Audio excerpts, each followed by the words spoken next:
கார்த்திக் சுப்ராஜ் கதையில் சங்கர் இயக்கத்தில் வெளிவந்திருக்கும் ஒரு தெலுங்கு படம். அதில் அப்பட்டமான ஒரு டப்பிங் படமாக கேம் சேஞ்சர் படம் ராம் சரண் நடித்து நம் தியேட்டர்களில் இறங்கி ஓடிக்கொண்டிருக்கிறது.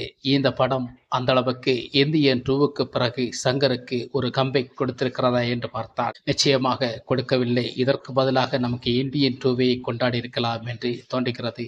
அந்த அளவுக்கு இந்த படம் நிறைய சொதப்பல்களை வாங்கி கொண்டிருக்கிறது. கேம் சேஞ்சரை பொறுத்தவரைக்கும் நமக்கு எத்தனை படங்கள் சங்கரின் படங்களை பார்த்திருக்கிறோம். அதில் சில பல விஷயங்களை அவர் அப்படியேத்தான் கொண்டு வருகிறார். சில விஷயங்களை மாற்றுவதில்லை. பிரம்மாண்டங்களை அப்படியே திணிக்கிறார். பிரம்மாண்டங்கள் இருக்க காலகட்டங்களில் நம்முடைய பிரம்மாண்டங்கள் எல்லாம் மக்கள் லேப்டாப்பில் யூடியூப் மூலமாக பல விஷயங்கள் மூலமாகவே பார்த்து கொண்டு ரசிக்கிறார்கள். ஆனால் மீண்டும் மீண்டும் நீங்கள் அதே பிரமாண்டத்தை மக்களுக்கு கொடுக்கும்போது மக்களுக்கு சலிப்பு ஏற்படும் என்பது சங்கருக்கு இன்னும் புரியாமல் தான் இருக்கிறது. இந்தியன் 2வே இதில் பரவாயில்லை என்று நம்ம நினைக்கலாம். அந்த அளவுக்கு இந்தியன் 2 ஒரு நல்ல படம். அதையே கொண்டாட முடியல மக்களால். ஆனால் இந்த கேம் சேஞ்சர் மக்கள் கொண்டாட முடியாம தளிக்கிறது என்றுதான் உண்மை.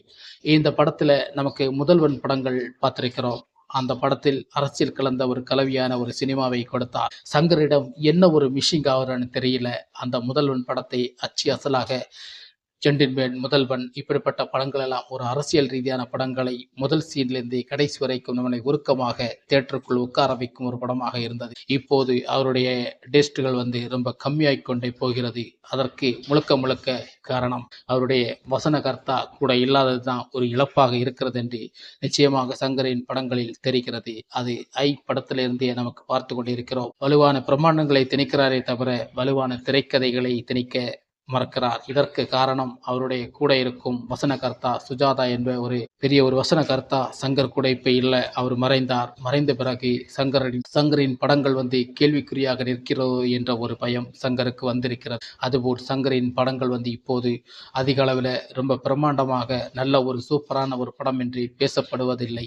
இதற்கான முழுக்க காரணம் சங்கரின் ஐடியாக்கள், சங்கரின் வசனங்கள் மொத்தமே அவருக்கு சீர்குலைஞ்சு இருக்கிறது தான் உண்மை என்பதை மீண்டும் இந்த கேம் சேஞ்சர் படம் மூலமாக நிரூபிச்சிருக்கிறார். இந்த படம் அடிதடி ஆர்ப்பாட்டம் இருந்தாலும் ஒரு கேம் சேஞ்சர் ஒரு போட்டி இன்னொரு போட்டி என்று ஒரு ஐபிஎஸ் அதிகாரி, ஒரு அரசியல்வாதி, படித்த ஒரு ஐபிஎஸ் அதிகாரி, குறைந்த ஒரு அரசியல்வாதி, 5ஆம் கிளாஸ் படிச்சுட்டு ஒரு அரசியல்வாதியாக இருக்கிறவனுக்கு ஐபிஎஸ் படித்த அதிகாரி சல்யூட் பண்ண வேண்டிய ஒரு காலங்கள் உண்டு. இதெல்லாம் நமக்கு இயல்பிலே நம் நாட்டில் நடக்கக்கூடிய சில விஷயங்கள் தான். இதை நமக்கு பார்த்து சில விஷயங்கள் சில படங்களில் பார்த்து பழகி போன கதைகள் தான் இருக்கிறது. அதை மீண்டும் அதை புதுமையாக காட்டுவதற்கு சங்கர் முடிவு பண்ணவில்லை. மீண்டும் அவர் கம்பேக்கை சொதப்பிதான் இருக்கிறார் என்று சொல்ல முடியும்.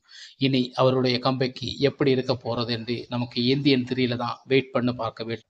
இந்த கேம் சேஞ்சர் அவருக்கு மிகப்பெரிய ஒரு தோல்வியை கொடுத்திருக்க படமா தான் நினைக்கிறேன். அந்த அளவுக்கு இந்த படம் பெரிய ஒரு கம்பேக்கு கொடுக்கல.